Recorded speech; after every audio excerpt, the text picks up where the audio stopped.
maintenant à la revue de presse. C'est avec Sandrine Gomez. Bonjour Sandrine. Bonjour Philomé. À la une, bien entendu, le premier titre, Donald Trump testé positif au Covid-19.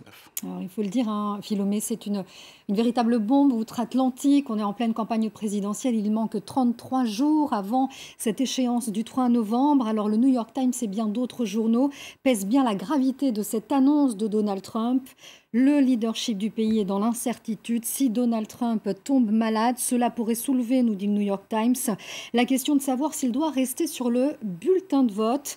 Trump appartient en effet à cette catégorie d'âge considérée comme la plus vulnérable au virus. Il a 74 ans, il a 110 kilos, il est considéré comme obèse et donc l'heure est déjà au pire scénario.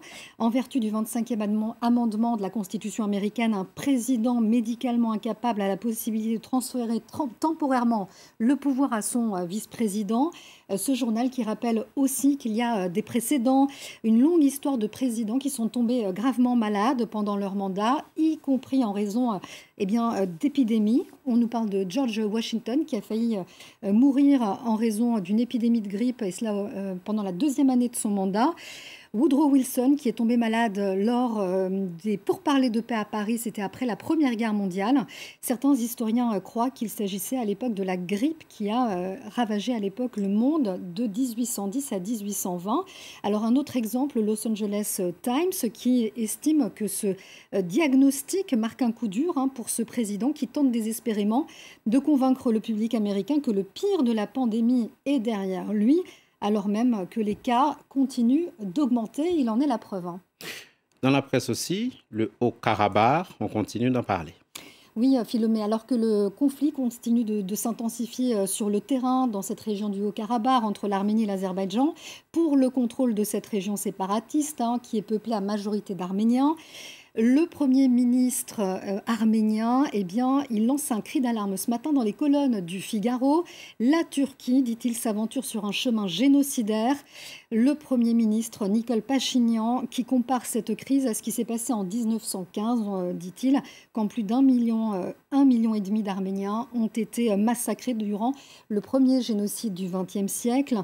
Et il lance cet appel à la communauté internationale qui doit s'impliquer rapidement pour empêcher la violence de se propager. Sinon, les conséquences, dit-il, de ce conflit déborderont le Sud-Caucase. Ce Premier ministre qui met en garde aussi contre la présence de ces milliers de terroristes venus de Syrie. On en parle aussi dans le journal arménien Aravot.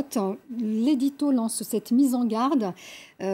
Le journaliste écrit « Les pays qui ont un rôle à jouer dans la région ont beaucoup à craindre. Avoir des terroristes pro-turcs dans le Caucase du Sud présente un danger pour la Géorgie, l'Iran et la Russie et même pour l'Azerbaïdjan. » Un conflit dans lequel s'est invité, peut-être à son corps défendant, Israël. Oui, on sait que dans ce conflit, plusieurs drones ont été abattus, des drones de construction israélienne. On a appris dans la presse israélienne justement qu'une société spécialisée a vendu notamment l'an dernier des drones dernier cri de sa nouvelle gamme à l'Azerbaïdjan. Et résultat, l'ambassadeur arménien a été rappelé par Yerevan. Et il faut rappeler que l'Arménie, elle tentait un rapprochement avec Israël puisqu'elle a ouvert le mois dernier son ambassade, sa première ambassade à Tel Aviv. En tout cas, dans la presse israélienne, c'est clair, les Arméniens ne doivent pas trop se faire d'illusions. Le Jérusalem Post rappelle qu'en 2012, le ministre des Affaires étrangères de l'époque, Avigdor Lieberman, il avait dit qu'il considérait l'approfondissement des relations entre Israël et l'Azerbaïdjan comme l'une des principales réalisations de son mandat. L'Azerbaïdjan est très important pour Israël, nous dit ce quotidien, dès lors en fait qu'il est frontalier avec l'Iran. Pour le Jérusalem Post, dans un autre article, ces drones israéliens présents en Azerbaïdjan soulèvent des questions sur leur utilisation sur le champ de bataille.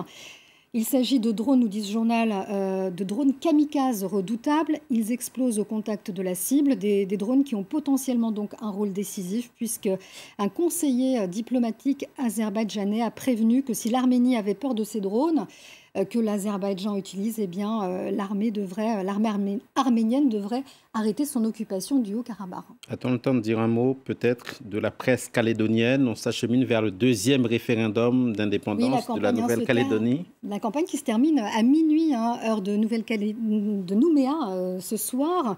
Pour la deuxième fois, les électeurs sont donc appelés à répondre à cette question. Voulez-vous que la Nouvelle-Calédonie accède à la pleine souveraineté et devienne indépendante? Selon l'accord de Nouméa de 93, elle pourra même être posée une troisième fois, cette question. Alors à la une, vous le voyez ici, des Nouvelles-Calédoniennes. On essaye de faire une synthèse. Pourquoi voter oui? Pourquoi voter non? Par exemple, pour les indépendantistes à majorité kanak, message adressé en priorité à la jeunesse.